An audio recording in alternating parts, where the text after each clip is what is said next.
Now bringing yourself into that strong Tadasana where the gaze is soft but steady, internal or external. Hands could be at your heart center. You can also place them on your body, connecting physically to these energy centers. Maybe switching which hands where sooner than later, creating balance where we need it. And let's all take at least 3 complete breaths here in Tadasana, building on that mountain pose. This idea of grounding down to lift up. A balance of effort with ease, strength, and flexibility. And allowing ourselves to evolve with time. One more inhale. And any exhale that's effective. Release the arms. Take one more breath, just relaxing here. Still putting in that effort to stand tall, but finding some ease.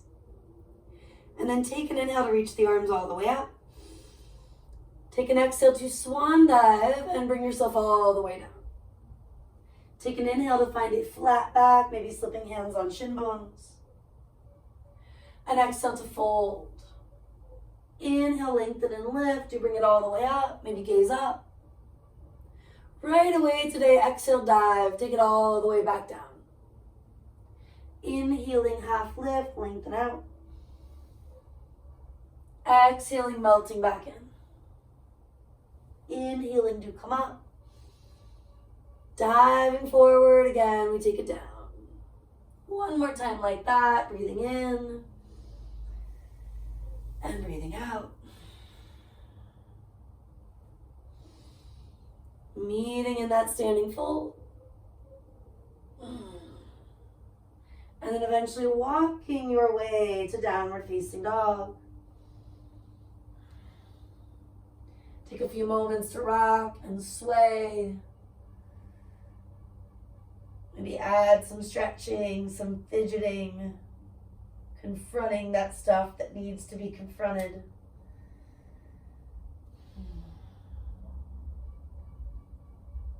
And then do take it all the way down to the knees. Sitting back on the heels with the toes curled under, if you can.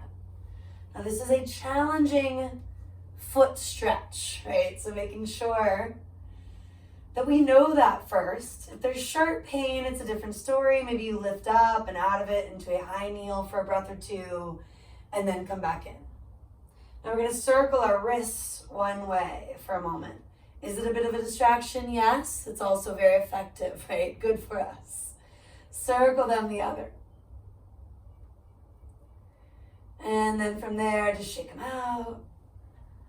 Maybe sigh it all out. One more inhale. One more exhale. Walk your hands, maybe your fingertips forward. Curl the toes the other way. Kick them out, crisscross them a couple of times each way. And then sitting back with the tops of the feet and ankles grounded. Might feel a lot easier, it might not. If there's anything in your way, just moving it and then finding that modified hero once again. Shrug and release the shoulders. Creating space around the heart. Helping what's referenced in Sanskrit as the Anahata region to function more efficiently. Maybe taking one shoulder at a time and or switching directions once or twice.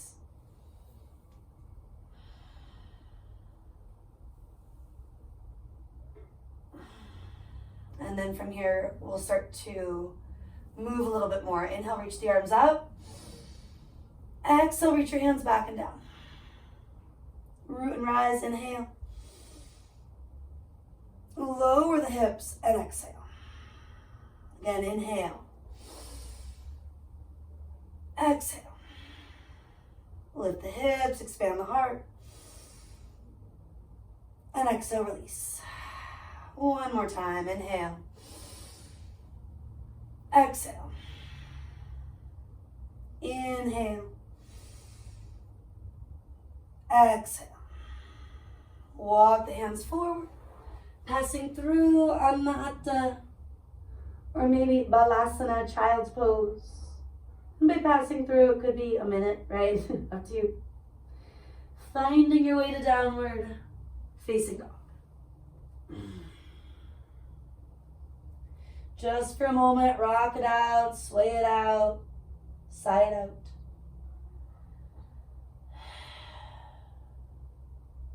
Come forward to plank. Knees up or down, you choose. Modifying plank when in doubt. Inhale. Exhale, shift forward. Elbows draw back and lower. Root your feet, start to lift your heart.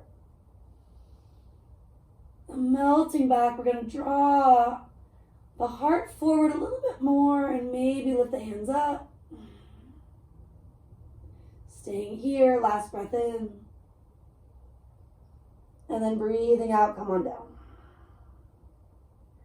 Walk the hands back a touch, maybe into an upward facing dog, you choose. Sticking with the pose that's working.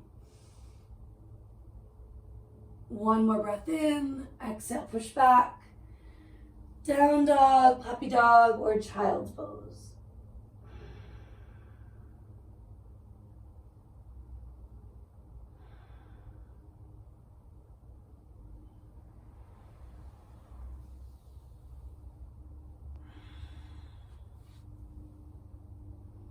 Taking that vinyasa, come forward, plank.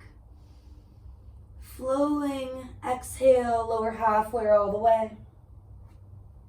Inhale, your choice, cobra or up dog. Exhale, take it back, downward facing, puppy dog, or of course, the easier options. Child's pose, maybe something that's more effective for your wrists.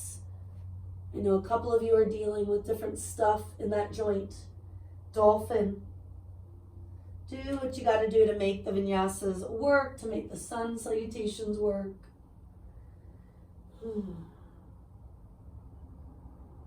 Taking good care of it. And then eventually we will lift the hips, look to hands, end of an exhale, step or hop.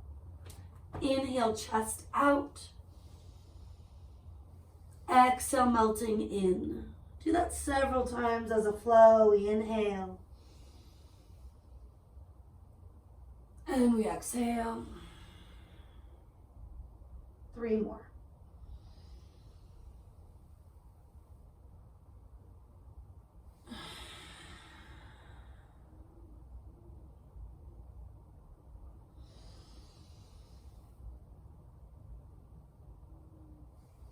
Maybe you're flowing in and out one more time, or you're just starting to hold in that standing fold. Little adjustments first, and then settling in, not feeling like it has to be perfect. Putting in that effort, that ease. When in doubt, letting things be easier. Pushing your edge, but not feeling like you always have to. Sometimes choosing what is easier so that we can soften and calm the nervous system. Hands can be at hips, so you can roll it on up. Inhale or 2 to rise. An exhale or 2 here, little adjustments, including big toes maybe touching. Palms spinning forward, shoulder heads, the back of the head moving gently back. Take another breath, standing tall, finding your drishti, a soft but steady focus.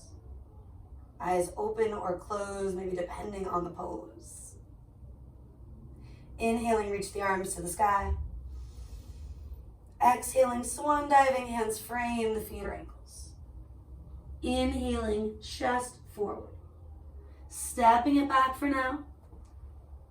Shifting forward, elbows draw in, and we lower halfway or all the way.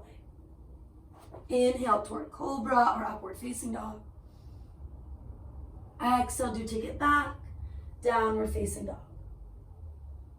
Little rock, sway, getting fidgets out, adding stretches that feel needed. But of course, settling in a different shape when it makes sense for you.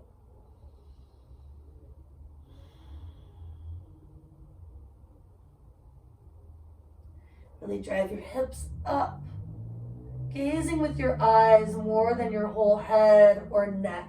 Look toward hands, step or hop.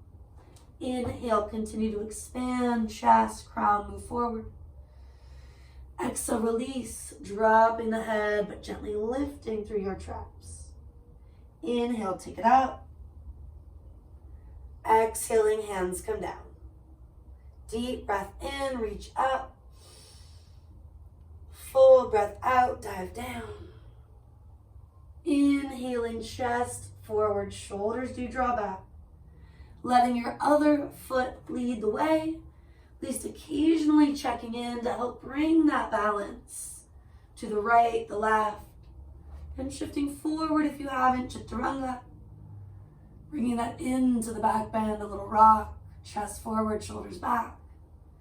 And then of course resting or staying still, doing what you gotta do to feel that balance between sthira and sukha, effort and ease. And a lot of it does depend on what else we've done today, yesterday. Not assuming anything because of how you felt last time you practiced yoga. High on the balls of the feet, looking toward hands. Exhale, step or hop. Inhale, chest out. Exhale, fold in. Come on up. Exhaling, hands come down. Take a moment just to observe. Maybe shrug and release with me once or twice.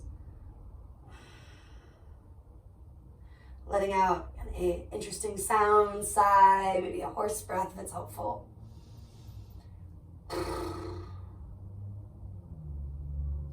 And then do start to come to your right foot. Picking up that left knee, reaching around to your left knee or shin. Gently hiking it up. Bend your standing knee for a moment. Rooting through the heel of the big and little toe joint. Lift up shy of locking the standing knee. Slide the left hand a little bit lower down that shin. And let's take a basic quad stretch. You can always come to the wall. Better I mentioned that late than not at all. You can join thumbs, first fingers, often helpful in stabilizing, calming the nerve endings. Reaching that right arm up. I'm going slow because I can feel my balance is challenged today. Taking the left hand to the inside of the foot, maybe the ankle. Breathing in, breathing out. And once you've caught your balance, kicking that left foot back to start coming forward for full dancer. Even if you're just going about halfway, can you allow the inner left thigh to roll up? The chest moves forward much more than it goes down. No lower than the height of your hips. Last couple of breaths on your own, maybe rebuilding it if it got lost. Perhaps you can kick the foot back as you draw the heart forward. Feel that back bending quality. And then generally using the inhale, if it's in our control, to come up. And an exhale or two to release. Maybe another breath or two to shake it out, sway it out. Talked about sighing it out, horse breathing it out, whatever works right now between dancers. So approaching it in a non-competitive sort of way. A very friendly, fun approach to this dance-inspired shape. Picking up your right knee. On this side might be a pleasant surprise or the other way around. I'm moving slowly, not just because of my balance being challenged, but because it's good for us to listen to those nitty-gritty areas, like maybe the big toe joint, the baby toe joint, bending, re-extending once or twice. Can you root through those four corners more? And then rebound through that quad, the belly, the heart, top of the head. Easing in toward any sort of quad-inspired stretch, dancer-inspired shape. Maybe you do one part but not the other, no big deal.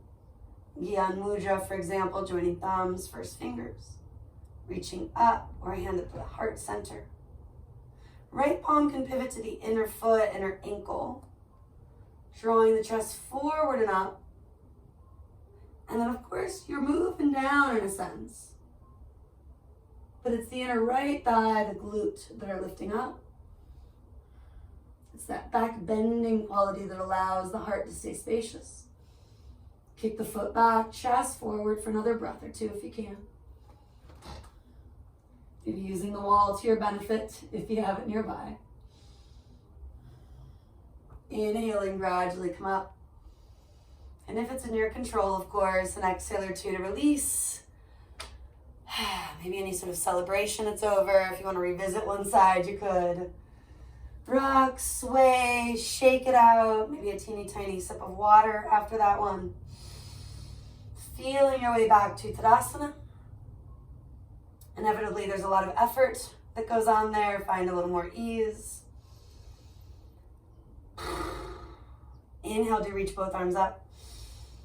Cactus shaping, building on that space across the heart. Inhale, take the arms up. Diving forward, hands maybe through the midline, maybe more like a swan-inspired dive. Inhale, chest out. Stepping, or if you want to try the jump back, you're ready for it, do spring your way. Hinging at that elbow joint, inhale, chest forward. Even here, shy of locking, not straightening so much that we jam. And if you haven't already, take it over the toes, downward facing, or one of its sister, brother, cousin postures. Do take a few breaths being here, evening things out as best you can.